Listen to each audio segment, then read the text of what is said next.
In this guide, we'll show you how to fix Steam when it won't open or launch. If you find this helpful, consider liking the video and subscribing. First, click on the search bar at the bottom of your screen, type Task Manager, and open it. In Task Manager, use the search or scroll to find anything related to Steam.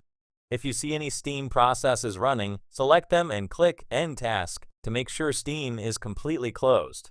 Next, go back to the search bar, type Run, and open it. In the Run window, type %local AppData% and press OK. This will open a folder. Find the Steam folder, right-click on it, and select Delete. Wait for it to finish deleting. After that, try launching Steam again. If the issue still isn't fixed, open Task Manager once more and make sure Steam is closed.